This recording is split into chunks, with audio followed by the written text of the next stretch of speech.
Hi all. കഴിഞ്ഞ ക്ലാസ്സിൽ നമ്മൾ സ്പീക്കറിനെ കുറിച്ചാണ് പറഞ്ഞത്, അതായത് ലോക്സഭയുടെ പ്രിസൈഡിംഗ് ഓഫീസർ. ഈ ക്ലാസ്സിൽ നമ്മൾ പഠിക്കാൻ പോകുന്നത് രാജ്യസഭയുടെ പ്രിസൈഡിംഗ് ഓഫീസറായിട്ടുള്ള ചെയർപേഴ്സണെ കുറിച്ചാണ്. പ്രിസൈഡിംഗ് ഓഫീസർ എന്ന് പറഞ്ഞാൽ എന്താണ്?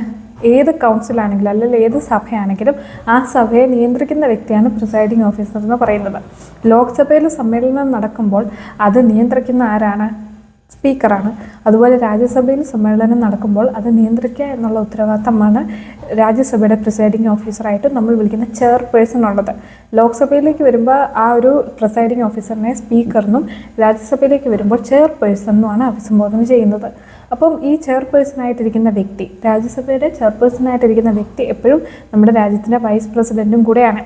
അതായത് വൈസ് പ്രസിഡൻ്റായിട്ടൊരു വ്യക്തി സ്ഥാനം വയ്ക്കുമ്പോൾ അദ്ദേഹം ഓട്ടോമാറ്റിക്കലി ആരും കൂടെ ആകുന്നു?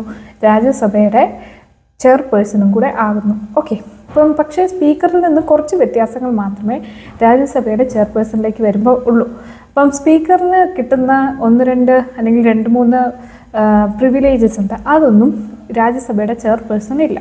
പക്ഷേ രാജ്യസഭയുടെ ചെയർപേഴ്സൺ ആണ് താനും നമ്മുടെ ഇന്ത്യയുടെ വൈസ് പ്രസിഡൻറ്റുമാണ്.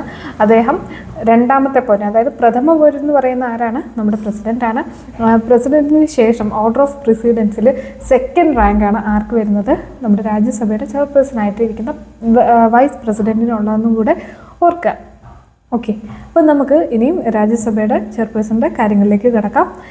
ആദ്യം തന്നെ നമുക്ക് ചെയർമാൻ ഓഫ് രാജ്യസഭയുടെ തെരഞ്ഞെടുപ്പിലേക്ക് നോക്കാം. എങ്ങനെയുള്ള ഒരു വ്യക്തിയാണ് രാജ്യസഭയുടെ ചെയർമാനാകുന്നത്?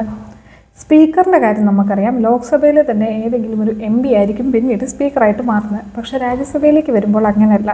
രാജ്യസഭയിലെ ഒരു MP ആയിരിക്കുകയില്ല പൊതുവേ ചെയർപേഴ്സൺ ആകാറുള്ളത്. അദ്ദേഹം സഭയ്ക്ക് പുറത്തുള്ള ഒരാളായിരിക്കും. ഓക്കെ. നമുക്കറിയാം പ്രസിഡൻറ്റ് ഓഫ് ഇന്ത്യ ഒരിക്കലും ഓഫീസ് ഓഫ് പ്രോഫിറ്റ് ആരുടെയും കൈപ്പറ്റരുത്, അല്ലെങ്കിൽ ആ ഒരു സംഭവം കൂടെ കൊണ്ട് നടക്കരുത്, ഓഫീസ് ഓഫ് പ്രോഫിറ്റ്. അതുകൊണ്ട് തന്നെ വൈസ് പ്രസിഡൻ്റ് എന്ന് പറയുന്നത് ഒരു MP അല്ല. അദ്ദേഹം സഭയ്ക്ക് പുറത്തുള്ള ആളാണ്. പക്ഷേ നമുക്ക് അറിയാം ഈ വൈസ് പ്രസിഡന്റ് രാജ്യസഭയുടെ അകത്ത് നിന്ന് അതിൻ്റെ പ്രിസൈഡിംഗ് ഓഫീസറായിട്ട് പ്രവർത്തിക്കുകയും ചെയ്യും എന്നുള്ളത് ഓർത്തിരിക്കാം. ഓക്കെ. അപ്പം MP-മാരിൽ ഒരാളല്ല വൈസ് പ്രസിഡന്റ് എന്നുള്ള കാര്യം ഓർക്കുക. അതുകൊണ്ട് തന്നെ രാജ്യസഭയുടെ ചെയർപേഴ്സണെ മാറ്റുന്ന ഒരു പ്രക്രിയയിലേക്ക് വരുമ്പം, അതായത് സ്പീക്കറിൻ്റെ ഇംപീച്ച്മെൻറ്റ് പോലെ സ്പീക്കറിനെ നമ്മൾ സഭയിൽ നിന്ന് മാറ്റുന്നതിന് എന്തൊക്കെ ചെയ്യേണ്ടതെന്ന് നമുക്കറിയാം. അതുപോലെ രാജ്യസഭയുടെ ചെയർപേഴ്സണെ ആ ഒരു സഭയുടെ തലപ്പത്തു നിന്ന് മാറ്റണമെങ്കിൽ വൈസ് പ്രസിഡന്റ് എന്നുള്ള രീതിയിൽ അദ്ദേഹത്തെ മാറ്റിയാൽ മാത്രമേ അദ്ദേഹം രാജ്യസഭയുടെ ചെയർപേഴ്സൺ എന്നുള്ള സ്ഥാനത്ത് നിന്നും മാറത്തുള്ളൂ എന്നുള്ള കാര്യം ഓർക്കുക. പിന്നെ സ്പീക്കറുമായിട്ട് ബന്ധപ്പെട്ട് നമ്മൾ താരതമ്യം ചെയ്യുമ്പോൾ 3 കാര്യങ്ങളാണ് പ്രധാനമായിട്ടുള്ളത്. പക്ഷേ പ്രധാനമായിട്ടും 2 കാര്യങ്ങൾ രാജ്യസഭയിലെ ചെയർപേഴ്സണ് അത്ര പ്രിവിലേജ് ഇല്ല. എന്തൊക്കെയാണെന്ന് വെച്ചാൽ, മണി ബില്ല് തീരുമാനിക്കുന്നത്, ഒരു ബില്ല് മണി ബില്ലാണോ അല്ലയോ എന്ന് തീരുമാനിക്കുന്നത് ആരാണ്? സ്പീക്കറാണ്. ഓക്കെ. ഒരു ബില്ല് മണി ബില്ലാണോ അല്ലയോ എന്ന് തീരുമാനിക്കുന്നത് സ്പീക്കറാണ്, രാജ്യസഭയുടെ ചെയർപേഴ്സൺ അല്ല. ഓക്കെ. അപ്പോൾ ഒരു സഭയിൽ പിന്നെ ഒരു കാര്യം, മണി ബില്ല് ലോക്സഭയിൽ മാത്രമേ അവതരിപ്പിക്കാനും പറ്റത്തുള്ളൂ. ഓക്കെ. മണി ബില്ല് ലോക്സഭയിൽ മാത്രമേ അവതരിപ്പിക്കാനും പറ്റത്തുള്ളൂ. ആ ബില്ല് മണി ബില്ലാണെന്ന് തീരുമാനിക്കുന്നത് സ്പീക്കറാണ് എന്നുള്ള കാര്യം കൂടെ ഓർക്കുക. അപ്പം അതുപോലൊരു മണി ബില്ലാണെന്ന് തീരുമാനിക്കാനോ അല്ലെങ്കിൽ ആ തീരുമാനം മാറ്റാനോ ഒന്നുമുള്ള അധികാരം രാജ്യസഭ ചെയർപേഴ്സൺ ഇല്ല എന്നുള്ളത് ഓർക്കുക. അത് കഴിഞ്ഞ് സ്പീക്കറിന് ജോയിൻറ്റ് സിറ്റിങ്ങിൽ എന്ത് ചെയ്യാൻ പറ്റും? പ്രിസൈഡ് ചെയ്യാൻ പറ്റും. അതായത് സ്പീക്കറാണ് ജോയിൻറ്റ് സിറ്റിംഗ്, രാജ്യസഭയും ലോക്സഭയും കൂടെ ഒരുമിച്ചിരുന്ന് എന്തെങ്കിലുമൊക്കെ കാര്യം ചർച്ച ചെയ്യുമ്പോൾ പ്രിസൈഡ് ചെയ്യുന്നത്. അപ്പോൾ ചെയർപേഴ്സൺ എന്താണ്? വെറുതെ ഇരിക്കത്തുള്ളൂ. അപ്പം രാജ്യസഭയും ലോക്സഭയും ജോയിൻറ്റ് സിറ്റ് ചെയ്യുമ്പോൾ ആരാണ് അപ്പോഴത്തെ സ്പീക്കർ? 2 സഭ ഒരുമിച്ചു, ഇവർ രണ്ടുപേരും ഒരുമിച്ചായിരിക്കുമോ അല്ലെങ്കിൽ വേറെ ആരെങ്കിലും ആയിരിക്കുമോ എന്നൊക്കെ നിങ്ങൾക്ക് ഡൗട്ട് വരും. സ്പീക്കർ തന്നെ ആയിരിക്കും, ലോക്സഭയുടെ സ്പീക്കർ തന്നെ ആയിരിക്കും അത് പ്രിസൈഡ് ചെയ്യുന്നത്. രാജ്യസഭയുടെ ചെയർപേഴ്സൺ നമ്മുടെ റോളില്ല എന്നുള്ളത് ഓർക്കാം. പിന്നൊരു കാര്യം, സ്പീക്കറിന് അദ്ദേഹത്തിൻ്റെ റിമൂവലിൻ്റെ സമയത്ത് കാസ്റ്റിംഗ് വോട്ടല്ല, ഇനീഷ്യൽ ടൈമിൽ തന്നെ വോട്ട് ചെയ്യാൻ പറ്റും. അതായത് സ്പീക്കറിനെ റിമൂവ് ചെയ്യണമെങ്കിൽ മെജോറിറ്റി ഒപ്പൊക്കെ, അതായത് വോട്ടൊക്കെ ചെയ്ത് റെസൊല്യൂഷൻ പാസ്സാക്കിയാലേ സ്പീക്കറിനെ മാറ്റാൻ പറ്റത്തുള്ളൂ. എഫക്റ്റീവ് മെജോറിറ്റി നിങ്ങൾ പഠിച്ചില്ലേ? പക്ഷേ രാജ്യസഭയുടെ ചെയർപേഴ്സൺ വരുമ്പോഴത്തേക്കും സ്പീക്കറിന് വോട്ട് ചെയ്യാൻ പറ്റും. സ്പീക്കറിനെ മാറ്റുന്നതിൻ്റെ റെസൊല്യൂഷൻ വരുമ്പോൾ സ്പീക്കറിന് എന്ത് ചെയ്യാൻ പറ്റും? ആ റെസൊല്യൂഷനെതിരെ അല്ലെങ്കിൽ അനുകൂലിച്ചോ വോട്ട് ചെയ്യാനുള്ള അധികാരമുണ്ട്. കാസ്റ്റിംഗ് വോട്ടും അല്ല, നോർമൽ വോട്ട്.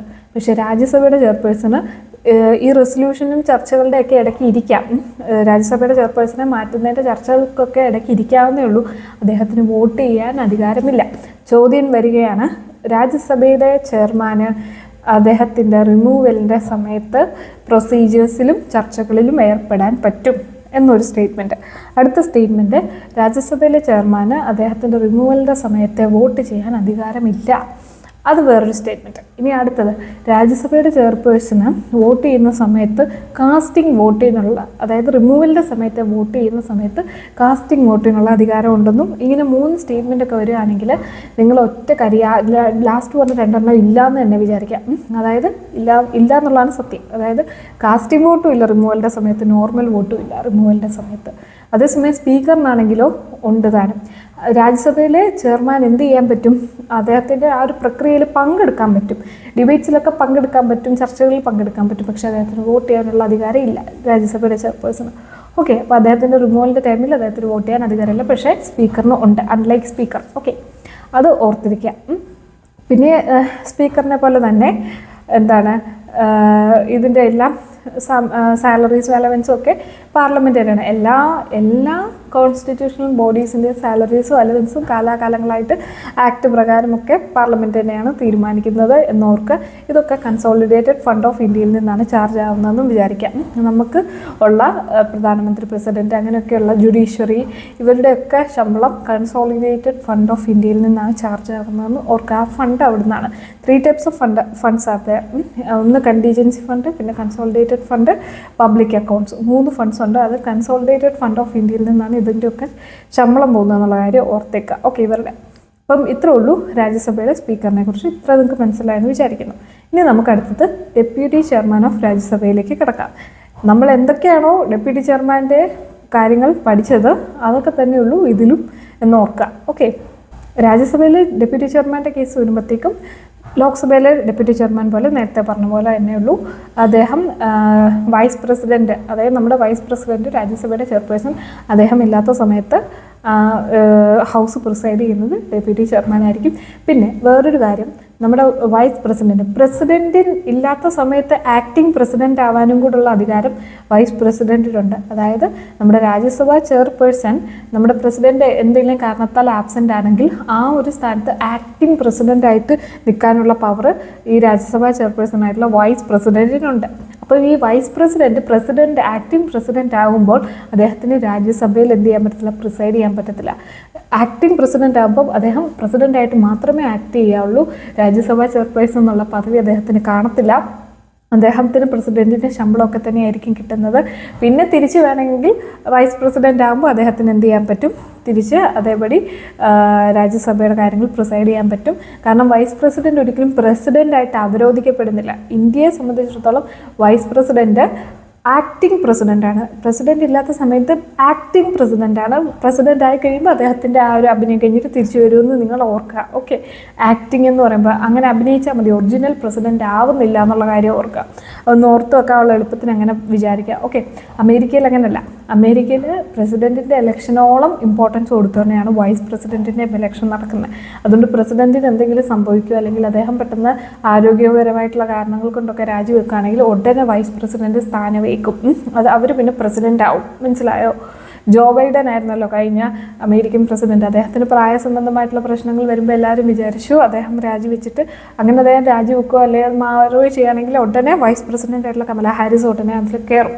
പിന്നെ അവർ ഒരു പ്രസിഡൻ്റ് ആവും, അവർ റിയൽ പ്രസിഡൻ്റ് ആവും. പക്ഷേ ഇന്ത്യയിൽ അങ്ങനെയല്ല. ഇന്ത്യയിൽ നമ്മുടെ പ്രസിഡൻറ്റിന് എന്തെങ്കിലും പറ്റി അദ്ദേഹം ആബ്സെൻ്റ് ആകുമ്പോൾ വൈസ് പ്രസിഡൻറ്റ് ആക്ടിങ് പ്രസിഡൻ്റാണ്.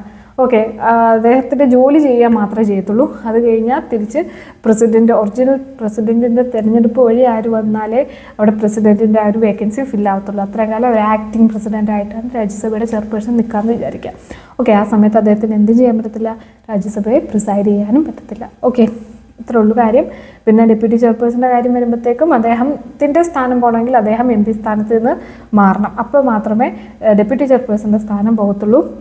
അല്ലെങ്കിൽ ചെയർമാന് റൈറ്റ് ചെയ്യണം. ഓക്കെ, അല്ലെ ആർക്കാണ് അദ്ദേഹം ഡെപ്യൂട്ടി ചെയർമാൻ ഇത് കൊടുക്കേണ്ടത്, ലെറ്റർ കൊടുക്കേണ്ടത്? ചെയർമാനാണ് എന്ന് ഓർക്കുക. നിങ്ങൾക്കിപ്പോൾ തോന്നും സ്പീക്കർ ആർക്കാണ് ലെറ്റർ കൊടുക്കുന്നത്? Resignation letter.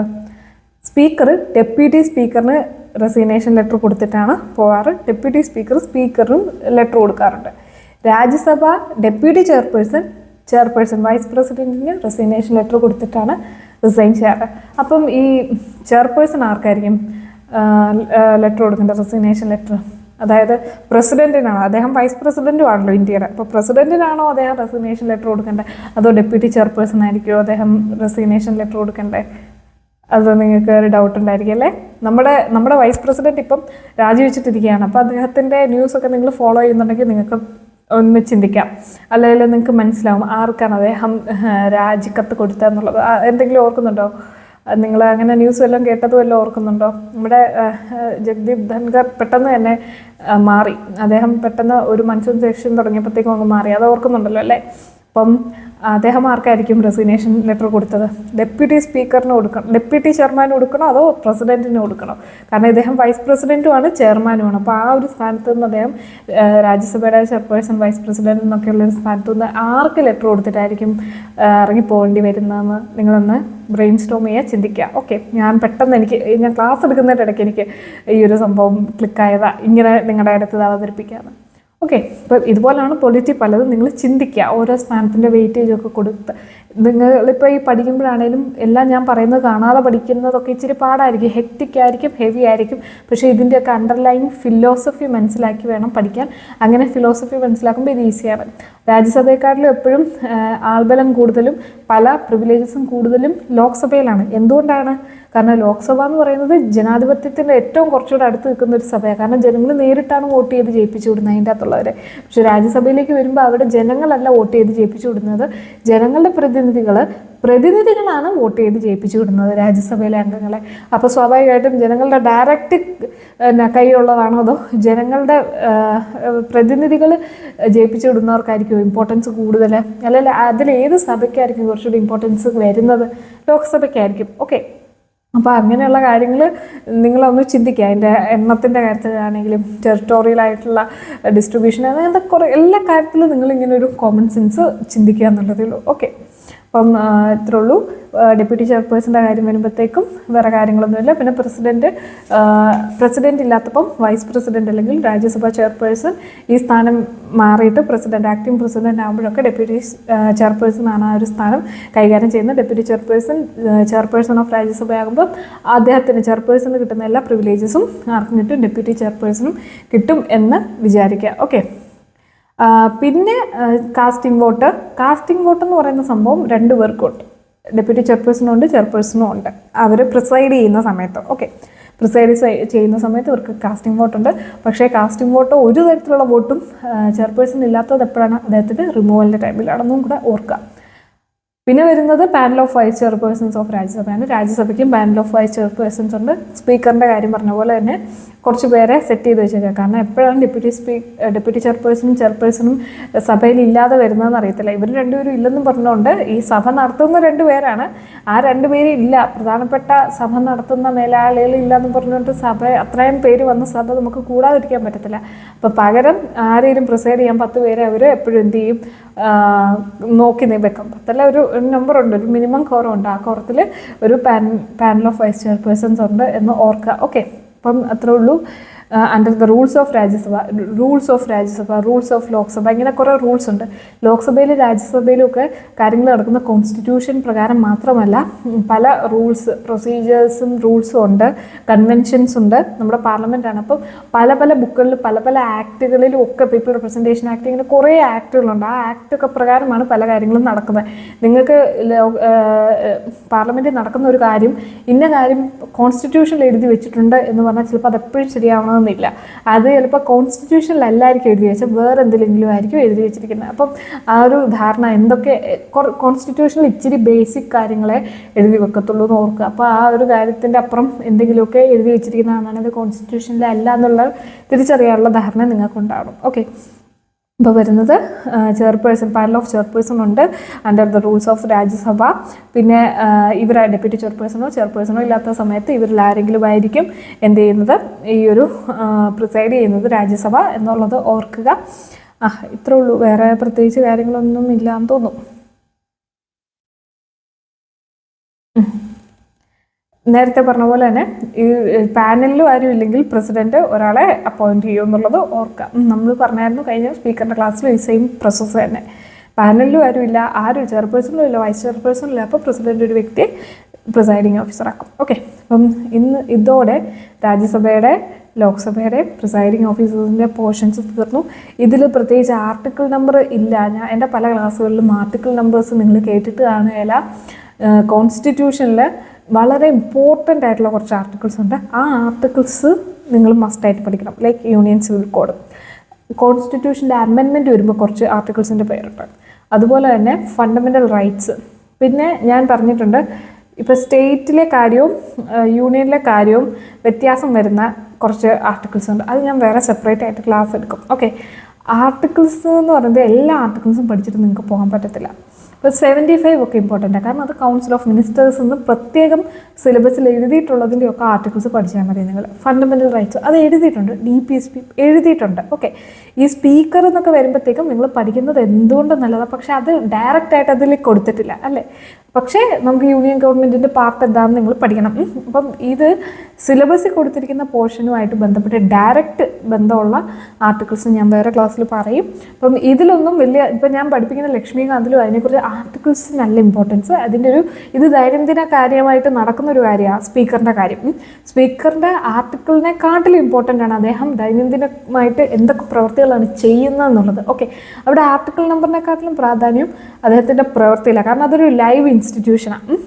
ഓക്കെ, അപ്പം അതുകൊണ്ട് നിങ്ങൾ അങ്ങനത്തെ കാര്യങ്ങളൊക്കെ ചിന്തിക്കും. ഇപ്പം യൂണിയൻ സിവിൽ കോഡ് അതെന്ന് പറയുന്നത് ഇതുവരെ പൂർണ്ണമായിട്ട് നിലവിൽ വരുന്നതിന് പ്രശ്നങ്ങളും കാര്യങ്ങളും ചർച്ചകളും നടക്കുന്നു. പക്ഷേ പല കേസുകൾ നടക്കുന്നു, വിധികൾ വരുന്നു. അതിൻ്റെ ആർട്ടിക്കിൾ നമ്പർ ഇമ്പോർട്ടൻ്റാണ്. പക്ഷേ അതിലെന്തൊക്കെ കാര്യങ്ങൾ വന്നു എന്നുള്ളതിനെക്കാട്ടിലും ഇമ്പോർട്ടൻ്റ് ആർട്ടിക്കിൾ നമ്പറാണ്. ഇവിടെ എന്ന് പറയുന്നത് സ്പീക്കറിൻ്റെ പ്രവൃത്തികളാണ് അദ്ദേഹത്തിൻ്റെ ആർട്ടിക്കിൾ നമ്പറിനെക്കാട്ടിലും ഇമ്പോർട്ടൻ്റ്. അപ്പോൾ ആ ഒരു ലോജിക്ക് വെച്ച് നിങ്ങൾ കാര്യങ്ങളെ വിശകലനം ചെയ്യുക. ഞാൻ അതുകൊണ്ടാണ് ആർട്ടിക്കിൾസ് ഒന്നും ഇതിലും പറഞ്ഞിട്ടില്ല, ഞാൻ വേറെ തപ്പിപ്പിടിച്ച് കണ്ടുപിടിച്ച് പറയാഞ്ഞതും. ഓക്കെ, അപ്പോൾ അതുകൊണ്ട് നിങ്ങൾക്ക് ആർട്ടിക്കിൾ പഠിക്കാത്തതുകൊണ്ടൊന്നും പേടിക്കൊന്നും വേണ്ട. എൻ്റെ സെപ്പറേറ്റ് ക്ലാസ് ഉണ്ടായിരിക്കും ഇമ്പോർട്ടൻ്റ് ആർട്ടിക്കിൾസ് മാത്രമുള്ളത്. ഓക്കെ, അത്രേ ഉള്ളൂ ഇന്നത്തെ ക്ലാസ്. അപ്പം എല്ലാവർക്കും നന്നായിട്ട് മനസ്സിലായെന്ന് വിചാരിക്കുന്നു. ഇനി നമ്മൾ ഭയങ്കര അടിപൊളി പോർഷനാണ് പഠിക്കാൻ പോകുന്നത്. നമുക്ക് എല്ലാവർക്കും അറിയാവുന്ന ലീഡേഴ്സ് ഇൻ പാർലമെൻറ്റ്. ആരൊക്കെയാണ് ലീഡേഴ്സ്? ഒന്ന് ഹൗസിൻ്റെ ലീഡറുണ്ട്, ലോക്സഭയ്ക്കും രാജ്യസഭയ്ക്കും ഉണ്ട്. പിന്നെ അതുപോലെ ലീഡർ ഓഫ് ഒപ്പോസിഷൻ്റെ ലീഡറുണ്ട്, നമ്മുടെ പ്രതിപക്ഷ നേതാവിനെ കുറിച്ച് പഠിക്കും. വിപ്പ് എന്നുള്ള പദവി നിങ്ങൾ കേട്ടിട്ടുണ്ട്, വിപ്പിനെ കുറിച്ച് പഠിക്കും. അപ്പം അങ്ങനെ കുറച്ച് പ്രധാനപ്പെട്ട 3-4 പദവികളെ കുറിച്ച് പഠിക്കും. Okay, leader of the house, leader of the opposition, പിന്നെ വിപ്പ്. പിന്നെ ബ്രിട്ടൻ്റെ പാർലമെൻറ്റ്, നമ്മുടെ പാർലമെൻറ്റ് തമ്മിലുള്ള വ്യത്യാസം നമ്മൾ പഠിക്കും.